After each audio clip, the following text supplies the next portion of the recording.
না আমি বলবো আমার সাথেই সবাই যাবেন। হ্যাঁ, আমার সাথে আমরা প্রথমে আল্লাহু আকবার বলে একদম সিজদায় চলে যাব, এরপর উঠে বসে একবার আবার সিজদায় চলে যাব। এটা কি লাগবে, মাইক লাগবে? হ্যাঁ,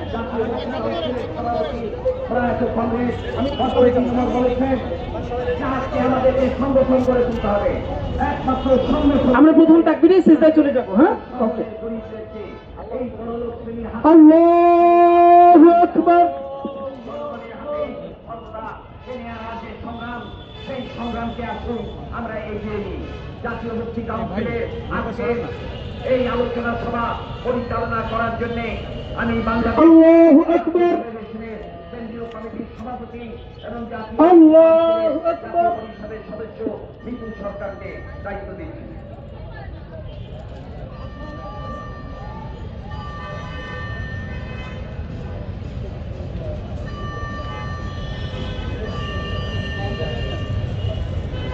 আল্লাহু আকবার। সবাইকে অশেষ শুকরিয়া। এইভাবেই বসে যায়, সবাই এইভাবেই বসে, কেউ ভাঙবেন না প্লিজ, কেউ ভাঙবেন না। চাই জাস্টিস, চাই ন্যায় বিচার চাই। এবং তখনই বলে ঢুকেছিলাম যদি আমরা জাস্টিস না পাই তাহলে আমরা আইন যতদূর কভার করে আমরা আদালতে এই প্রক্রিয়ার মধ্য দিয়ে যতদূর লড়াই করা যায় আমরা থার্ড পার্টি হিসেবে শহীদ পরিবারকে সাথে নিয়ে আমরা লড়াই করব, কিন্তু আরেকটা শাহবাগ তন্ত্র আমরা কায়েম করতে দিব না। এবং যেই শাহবাগ তন্ত্রের মাধ্যমে 13-তে যে বিচার চাই না ফাঁসি চাই বলে নাটক মঞ্চ করে বাংলাদেশের জুডিশিয়ারি ধ্বংস করা হয়েছে, পরবর্তীতে সমস্ত নির্বাচন ব্যবস্থা ধ্বংস করে বাংলাদেশকে দিল্লির করদরাজ্যে পরিণত করা হয়েছে।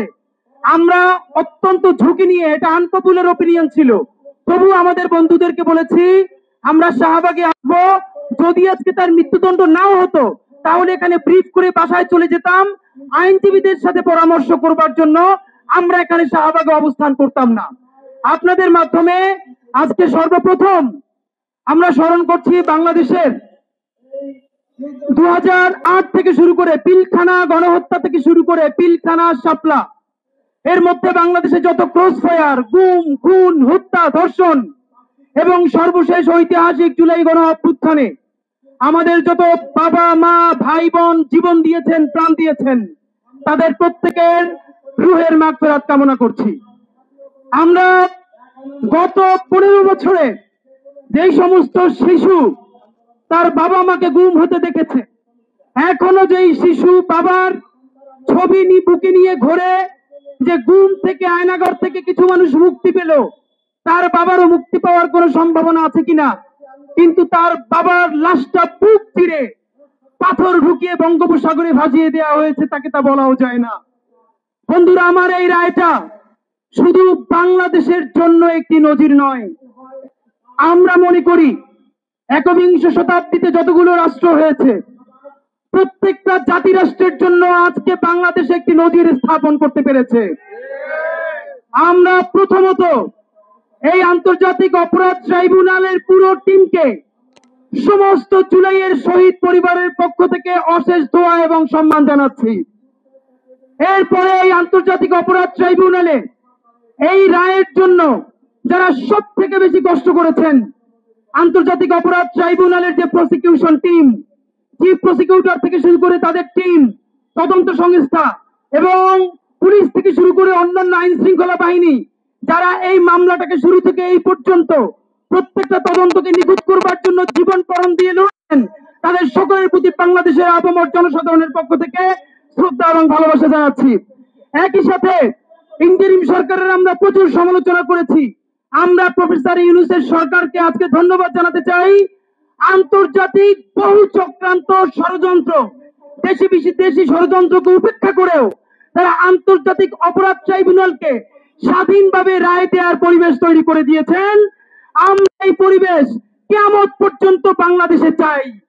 যেই দল যেই বাংলাদেশে আসুক, আর কোনোদিন যেন তারা জুডিশিয়ারির উপরে তাদের নিজেদের দখলদারি আর না করে, এইটাই আমরা নতুন বাংলাদেশের মাধ্যমে জানাতে চাই।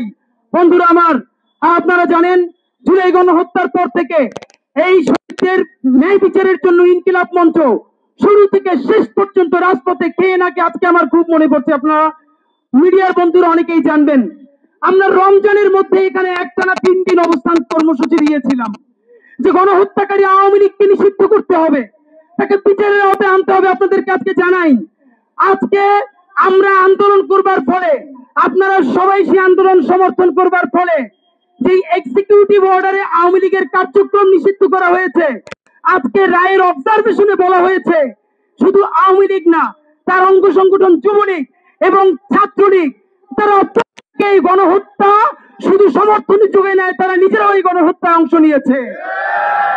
আমাদের জন্য এটা অসীম অসীম পাওনা যে বাংলাদেশের আদালত, আমরা বলেছিলাম যে আমরা কোনো মাফিয়া তন্ত্র চাই না, আমরা আদালত থেকে ন্যায় বিচার চাই। মহান প্রভু আল্লাহ তাআলার দরবারে অশেষ শুকরিয়া, আমরা আদালত থেকে বাংলাদেশের সেই সমস্ত শহীদ পরিবার যারা আজকে আমাদের দুই পাশে বসেছিল, তারা আজকে আদালত রায় পড়বার সময় অঝরে কাঁদছিলেন। আমার পাশে যে শহীদ পরিবাররা বসেছিলেন তাদেরকে ধরে রাখতে পারছিলাম না, তারা এমন ভাবে কান্না করছিলেন, তারা বেঁচে থাকতে তার সন্তানের হত্যাকারীর অন্তত একটা রায় দেখে গেলেন।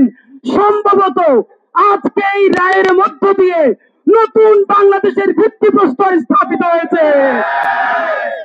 বন্ধুরা, আমরা এতদিন নতুন বাংলাদেশ বলে চিৎকার করেছি, আপনারা বলেছেন নতুন কিছুই নাই। আপনারা কি চিন্তা করতে পারেন, মিডিয়ার বন্ধু থেকে শুরু করে বাংলাদেশের সচিবালয়, পুলিশ, আর্মি সবাই বলেছে 1.5 বছর আগেও হাসিনার পতন জীবনে সম্ভব না, যদি মরলে পতন হয়। কেউ যদি বলতো, তারে পাগল বলতো, জীবনে পারবে না, পরের চিন্তা করো, দেশে থাকলে ভালো করে থাকো, আর নইলে বিদেশ চলে যাও।